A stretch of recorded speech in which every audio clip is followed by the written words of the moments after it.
Jadi kemarin itu sebenarnya aku ditelepon oleh seorang anak, telepon mau bicara dengan aku, katanya dia mau memberikan statement, dia bilang mau memutuskan sesuatu. Aku sempat ragu-ragu sih sebenarnya, karena kan anak ini juga baru masih 11 tahun menuju 12 tahun ya, apakah layak atau enggak bilangnya. Tapi dia sangat ingin bercerita sih, sangat ingin berikan testimoni, dan testimoninya itu dia bilang mudah-mudahan bisa lebih membuat dua sisi, dan aku pikir dua sisi itu juga baik ya. Makanya aku aku bilang nanti malam aku akan sempatkan waktu jam 8 malam kita akan bicara Zoom, aku bilang kan.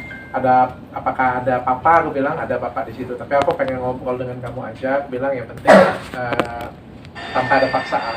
Jadi memang itu maunya dia. Maka aku juga sadar diri kan, waktu di video juga aku tanya mau di blur atau enggak wajahnya. Aku bilang kan kalau ada yang enggak nyaman kasih tahu saya ya, saya akan berhenti, aku bilang kan, apakah ada intimidasi atau tidak. Dan aku anggap apa yang dikatakan anak-anak kan jujur ya harusnya ya. Aku anggap apa yang diceritain dia mungkin itu yang dirasakan oleh Shan-Yi ya namanya, Shan-Yi. Lalu aku juga dapat kesempatan ngobrol dengan Mr. Eden Wong juga gitu.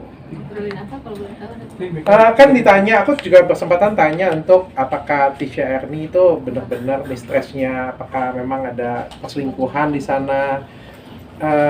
Ada banyak sih yang diobrolin, mungkin nonton di podcast aja ya. Tapi aku pandanganku secara pribadi, ya aku tahu lah kalau di Indonesia kan segala sesuatu kalau sudah berselingkuh itu sudah pasti salah ya. Apalagi netizen sudah berpihak ya. Netizen kan maha benar ya. Aku nggak nyalahin juga sih. Kalau menurutku dua-duanya punya porsi salah dan punya porsi benar. Aku mencoba bijaksana ya. Aku mencoba lebih bijaksana karena ini kan urusan keluarga orang lain sebenarnya ya. Aku sebagai host kan cuma memberikan media, memberikan ruangan untuk mereka berbicara saja ya. Kalau aku ngelihat dua-duanya ada porsi salah dan porsi benarnya. Kalau dari segi laki-laki ya bagaimanapun juga berselingkuh atau cheating itu ya tidak dibenarkan, itu juga salah sih.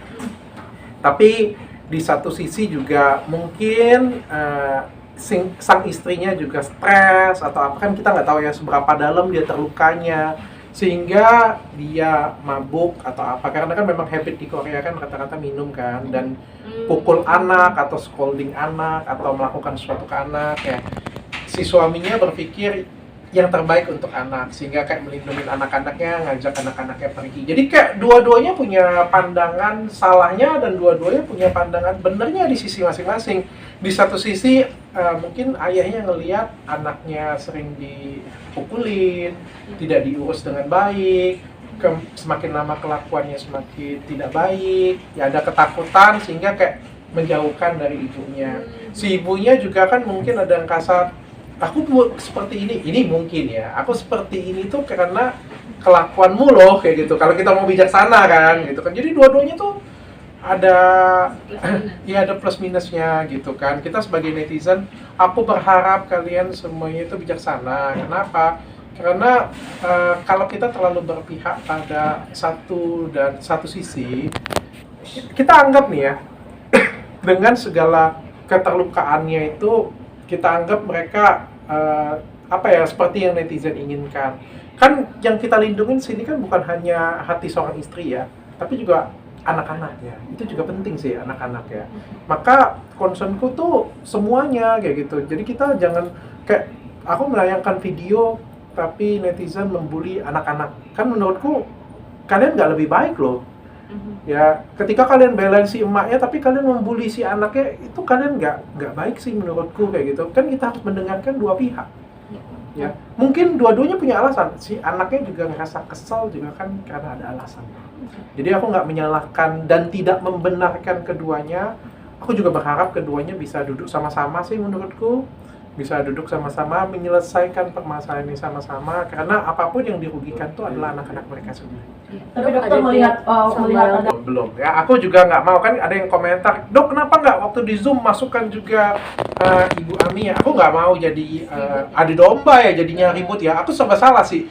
Netizen kan maha benar, sudah aku bilang ya, aku kan maha salah ya.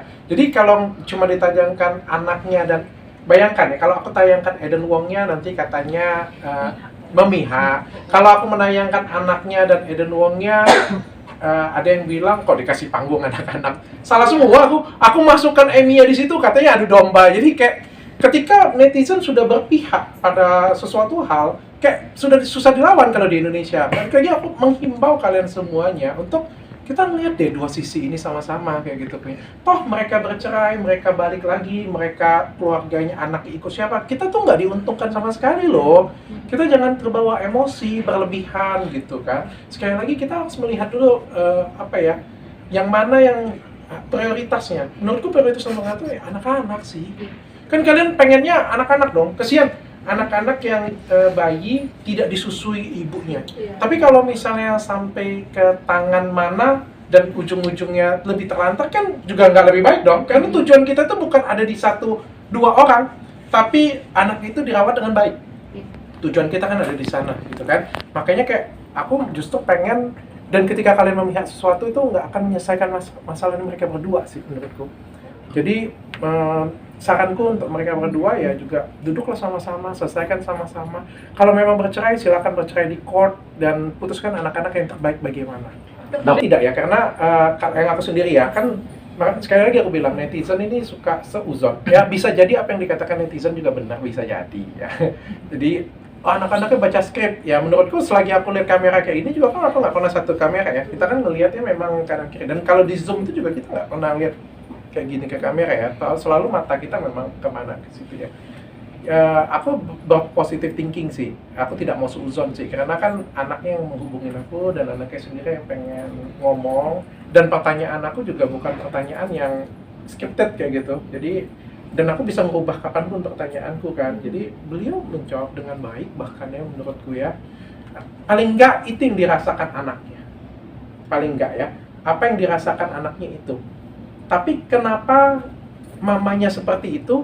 Kan ada penyebabnya juga. Aku nggak membenarkan juga nih. Aku nggak benarin juga bahwa si emaknya ini benar kayak gitu. Emaknya pasti benar. Pasti ada sesuatu dong. Kenapa si ibunya ini mungkin stres atau mungkin tertekan sehingga melakukan itu. Pasti ada pemicunya juga. Maka kita harus bijaksana kayak gitu. Tapi melihat menurut dokter solusinya Waktu di podcast sebenarnya kalau kalian nonton dengan baik, si suaminya membantah itu ya. Tapi aku sih ya masih tetap curiga ya bagaimanapun ya. Aku tetap curiga sih, bukan. Iya, nggak ada asap kalau nggak ada api kan katanya kan. Aku tetap curiga sih, dan aku juga tetap nggak puas di situ sih, karena kan ada beberapa hal yang mungkin aku tanyakan, nggak bisa aku tanyakan karena keterbatasan, dan juga ada permintaan kayak gitu untuk tidak ditanya terlalu dalam kayak gitu kan untuk di sana. Tapi kan sebagai host aku juga harus menghargai ya, bukan hanya ke Eden sih, ke semuanya. Ke Ibu Ami juga ada yang dipotong kok, bagian-bagian tertentu dipotong kayak gitu punya. Kan tentu kalau misalnya orang narasumbernya tidak nyaman ini ditayangkan kan nggak boleh dong kita menayangkan gitu kan, nggak boleh kita tanya lebih dalam juga.